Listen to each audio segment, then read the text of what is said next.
What's going on, everybody, and welcome back to the channel. So I just heard some really interesting news I want to share with you guys because I was not expecting this. I thought for sure Barcelona was going to try and figure something out for this position, and it turns out that might not exactly be true.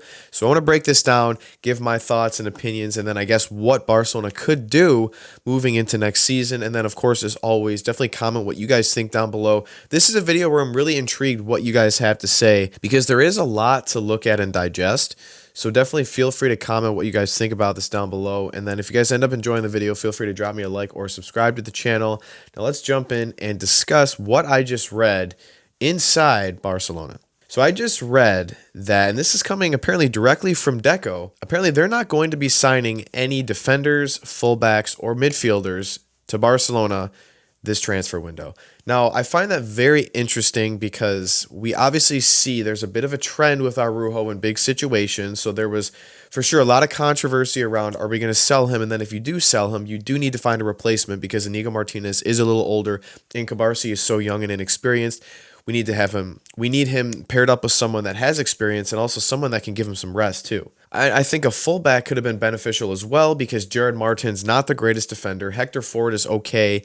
Balde is still very young and it needs rest. And then Koundé definitely needs a replacement as well. And also you could use Koundé and slide him in the center as well, as he's shown to be a good center back, and he's stated years prior that he wanted to be a center back. So I thought a signing maybe like a Frimpong could have worked, but it looks like he's actually signing to Liverpool with the departure of Trent, so I guess that makes sense going there. This did catch me a little by surprise, more so the defensive standpoint, because in the midfield you have 7 solid players, 8 if you want to include Raphinha that can be a midfielder, because you have Raphinha who can play as a 10, Dani Olmo, Fermin Lopez, Pedri, Gavi, Frankie, Casado, and Bernal. Those are 8 players that you have a very good rotation, so I'm not concerned with that in the slightest. The only thing I'll say is I guess assigning like a very attacking minded number 10 could have been beneficial, like a Florian Wirtz. I don't think, just because of the financial issues, I just think that probably wasn't going to be the most feasible. Now, I know there was a lot of rumors so far about him going to Liverpool, him going to Bayern, and going to City. I don't know which one is going to happen, but it doesn't look like Barcelona is going to be signing him. So it looks like they're going to be staying put, which I'm fine with for the most part. So if we look at it, what's the next signing?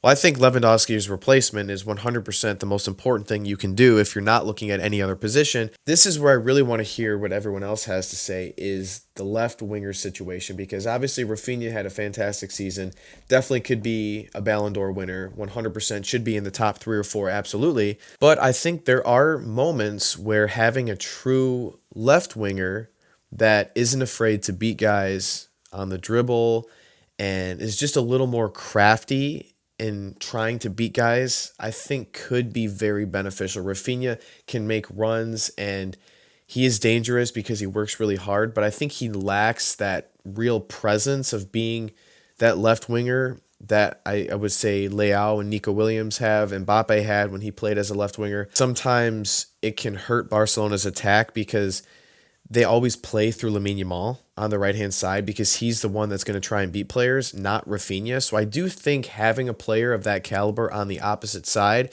would be very effective, which is another reason why I think Spain was so effective in the Euros, because they could attack night and day on either side, and they could play through balls because they're both fast and they're both very skilled. So I do understand that, but it's like I don't want to just rip Raphinha out of there because he's had a fantastic season. He would be my captain, I think, if I'm going into next season over Araujo or Frankie de Jong. I don't know funds-wise what's feasible and what's not. I would still rather sign a center forward than a left winger. The only thing I'll say is if there's a chance to get Nico for like 40 or 50, I think you have to pull the trigger just because he's so young and he's got so much potential and talent. And at the same time, it makes sense. He's a Spanish player, Spanish national team player. You're pairing him up with his own teammates, with Pedri and Fermin and Gavi and Lamine Yamal and Cabarsi and Balde. I mean, it makes complete sense. I don't know why in the world he wouldn't want to come to Barcelona. So if there's a chance, I would say sign him over Leao. He's younger, Spanish player. I think the connection makes sense. He's played in La Liga. My only thing is I just really want to know what happens to the formation or what happens to Raphinha if they sign like a Nico Williams or a Rafael Leão, because you can't totally just rip him out of the team because he is a very, very important part of this team and why Barcelona was so successful this season.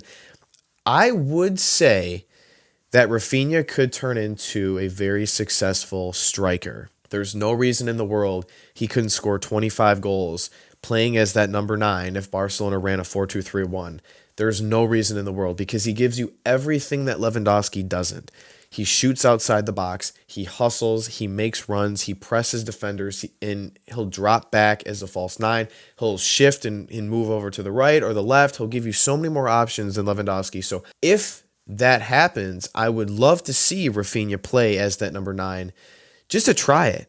Because Ferran Torres has played there and he's shown that he's been successful in a lot of matches this season. So there's no reason why Raphinha, who I think is better and would be more successful than Lewandowski at this point in his career, that they don't try that. And honestly, even if they didn't sign a left winger, I would be eager to see what that looked like and if they could try that. And then you could also try running like a 4-4-2 with Raphinha up top, maybe with Nico or with Lamine Yamal. You have a lot of options. So that's what I would do if they signed a left winger. What I would do with Raphinha, I would interchange him between a left winger and then also play him off and on with whoever is the number 9. If they sign a striker, I just don't anticipate them making two big signings because if you're signing a winger, it's going to be probably Nico Williams.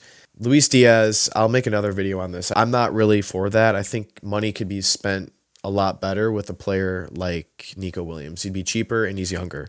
So I would not pursue that. But I just wonder if they don't sign a striker, they're going to sign a winger. And if they don't sign a winger, it's got to be a striker. Who do they sign? Because I just have this feeling like, why would Atletico sign Alvarez to a huge contract for 5-6 years or whatever for 90 million and then just to let him walk the next year? It doesn't make any sense. Now, I think you could put together a package that could be enticing for him, but if I'm Atletico, I don't know if I'd want to let him go. But if I'm Alvarez, I'd want to go to Barcelona because he's never going to win anything at Atletico. It is what it is. I don't know any other strikers that would be feasible. Gyökeres looks like he's got a real shot to join Arsenal on a 5-year deal. It looks like Arsenal just put in a really good bid for him. That would have been a nice choice, but I feel like he might fit the Prem a little better than Spain. So, I understand that. But other than that, like Lautaro Martinez, that would be a nice signing, but he's not going anywhere. I mean, I guess you could see where Osimhen goes. He's a very athletic player, and he's pretty fast and strong, decent in the air, but I don't know. I'm not a big fan of his game. I don't think he's very skilled. I would rather have a little more technical player in that spot, like Alvarez, like a Lautaro Martinez. So we'll see. There's just not that many options anymore as number 9s. We used to have so many different fantastic players. Like the good strikers then are better than all the strikers today. So it's kind of disappointing, but I think this is really interesting, and if this holds to be true, a left winger and striker seem like the only option. So I'd love to hear what you guys think Barcelona should do if they're only prioritizing attacking players. Who do you want to see them sign? And what would you do if they signed a winger with Raphinha? Would you play him as a number 9? Would you have him be a rotational player? We'd love to hear what you guys have to say about this. Let me know your thoughts about this down below, and I'll see you guys back here next time. Peace.